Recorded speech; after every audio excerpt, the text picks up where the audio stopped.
Good day, everyone. So here we have a new lesson, which is the communicative styles for various situations.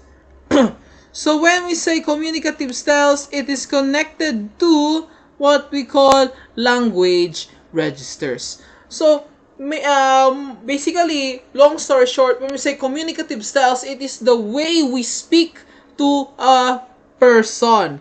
How do we speak? What are the words that we say? It depends to the person that we are talking to. For example, let's say here we have you, the son or the daughter, talking to your parent.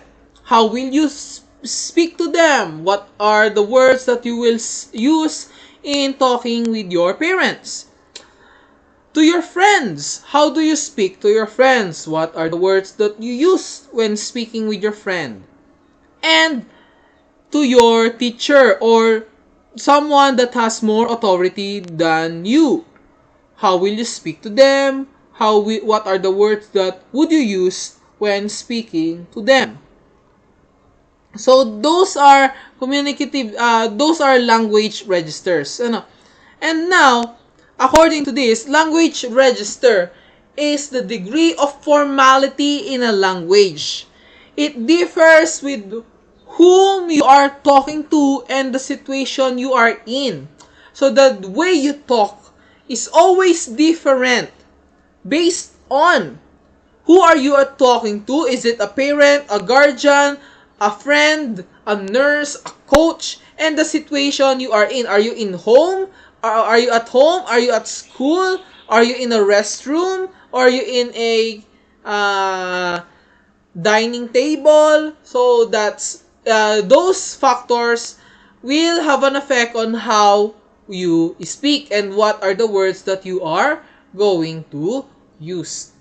Now, according to Martin Jus, an American linguist and a German professor, he identified 5 speech styles or 5 communicative styles. So these styles are the intimate, casual, consultative, formal, and frozen. So when we say intimate, this communication style is used mostly by close family members or individuals such as husband and wife, parent and child, lovers, and siblings.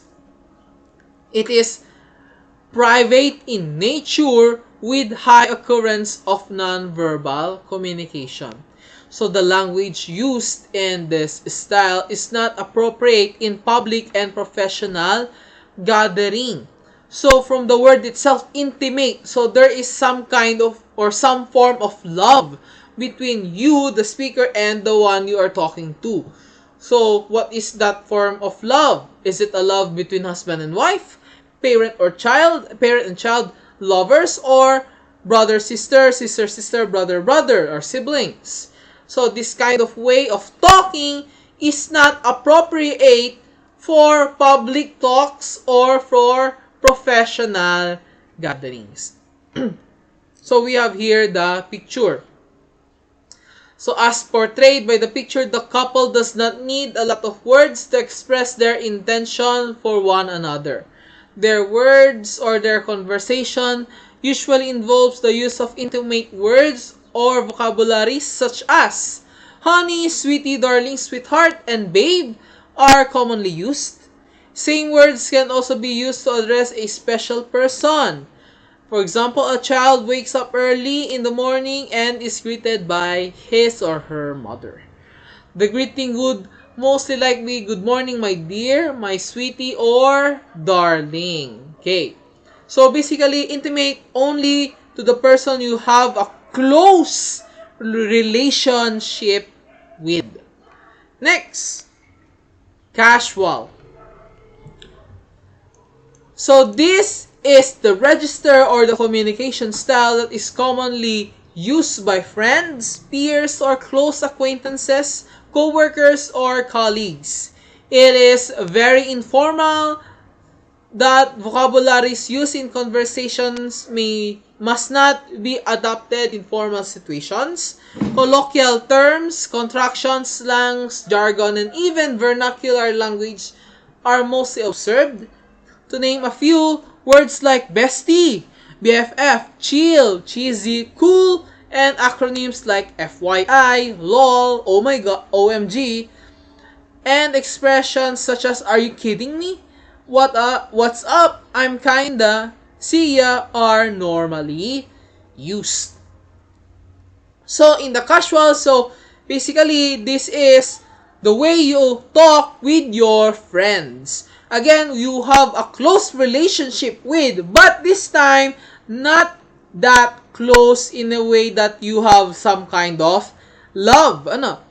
You are only friends or close acquaintances or close friends to the point that you're able to talk in an informal way, ano, using slang words such as acronyms or BFFs, ano. But again, not too close to the point that you are calling each other dear, sweetie, or darling. So as you can see in the picture, so they are only friends, ano. Next, consultative. So the language used in this style is standard. So if the casual and the intimate are both informal language, you are speaking in an informal way. In the consultative, it is now a formal way of speaking. It means that the words and expressions are mutually accepted by the persons involved. This is also the speech style one uses when consulting a expert or an expert. So basically, it is a two-way communication. Examples of this situation are the conversation between doctor and patient, lawyer and client, manager and subordinate, coach and player, and teacher and student, and so forth. So, from the word itself, consultative, consult. So, this is the style you are going to use or the way that you are going to speak when you want to consult an expert, someone that knows much better than you. For example, in a game, hey coach, what do we need to do, or what's the plan, or what's our strategy? So how you are going to talk with your coach is more likely in a formal matter because you know that he has much more experience than you on that topic. So here we have the picture, we have the doctor, and you are the patient, or we have here the patient. So if you were the patient in this picture, how would you speak with your doctor? Would you say this, I need you to check on my chest, I can hardly breathe? So doesn't it sound demanding? You're ordering the doctor, hey doc, check my chest. I'm having a hard time to breathe.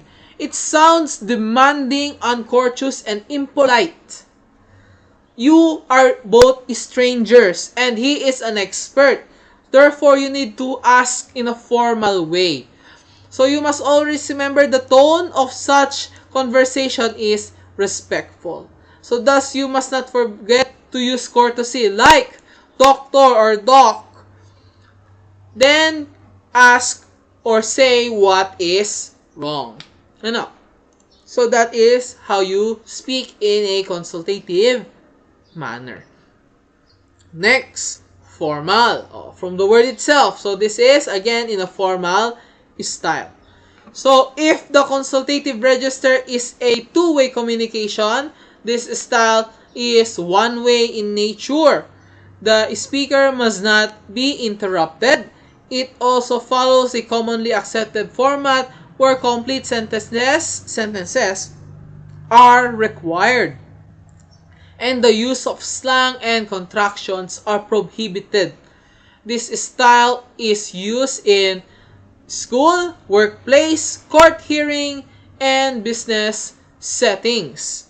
Examples of this include speeches, homilies, announcements, business presentations, legal pronouncements, teacher discussions on a certain topic, and the like. So, let's talk about what is being said about two-way and one-way communication. So when we say two-way, meaning to say that both speaker and listener are able to communicate. Speaker will say, listener will listen. After that, listener will become a speaker, and he will speak, and the first speaker will become the listener, then he will be the one listening. So that's a two-way. In one-way communication, so only one of the two is speaking. So the speaker is speaking, nothing else. Listener is always going to listen only. So the other difference between the two is that in the consultative style, so the expert and the patient or the other speaker are talking to one another. They are having a good conversation. One is becoming the listener and one is becoming the speaker, and they may switch roles. In the formal, only one will be doing the speaking. Why? Because he may be presenting a speech, a homily, an announcement, or a presentation, or might be teaching. And in this formal style, really, it is banned to use any kind of acronyming or slang words. Meaning to say, in the consultative, the expert might still use some kind of slang depending on the patient. Maybe the patient might understand it much better. In the formal, that is not the case. Every slang or every acronym word is not allowed to be used because it is spoken in complete sentences only. Yeah. So, for example nga ay ito, business meeting. The female presenter speaks uninterruptedly while her colleagues listen attentively and wait for her speech to end before asking questions. That is how formal the situation is, and that is why everyone involved in gathering must act professionally. So, in a classroom situation, so the teacher will keep on speaking. If you have any questions, it will depend on me whether I will say that you may ask questions, or I will say that wait, take notes first, because your question might be answered in my coming discussions. So, that is the formal style. Last is the frozen. This is the most formal style of communication. It is also known as static, meaning not moving, because the language used is intended to be frozen or unchanged. This communicative style does not require feedback from the audience, so no need to have any kind of reply. It is usually observed in a very formal and respectful setting, like a couple's exchange of vows in a wedding ceremony or reciting a pledge to the alma mater during the graduation exercises. Other examples are constitution, laws, prayers, anthems, biblical verses, and so forth. So as shown in the picture, the woman is performing a pledge of allegiance to the Philippine flag. This further shows that the language is often learned by repetition. So unlike the other four, which has a recipient or which has a kind of feedback, you, the speaker, will get some kind of feedback, a reply from the intimate. You will get a reply from your lover, from your daughter, from your brother or sister. In the casual, when you are talking, you will get a reply from your friends. In the consultative, when you finish saying what you need to say, you will get a reply or an advice from your doctor, your coach, your teacher. In a formal way, after the presenter is speaking, he or she will get a reply from his or her audience. It can be that the audience have some questions. In the frozen way, there is no kind of reply. It is the most formal way of communication because it is more or less learned or this frozen way is only learned by memorizing or by repeating that lines, that words. It is static or it can never be changed. So it is unchangeable, such as the reciting the Pledge of Allegiance to the Philippine flag. So of course, when you are reciting the Philippine flag, you will always have only one kind of thing to say and one kind of way of speaking it. You will always need to put your hands on your chest, stand up straight, and speak formally. So you cannot change that. So that is why it is the frozen style of communication. Okay, so that's all for today. I hope you learned what are the different kinds of communicative styles. So if you have any questions, so feel free to ask. That is all. Thank you and goodbye.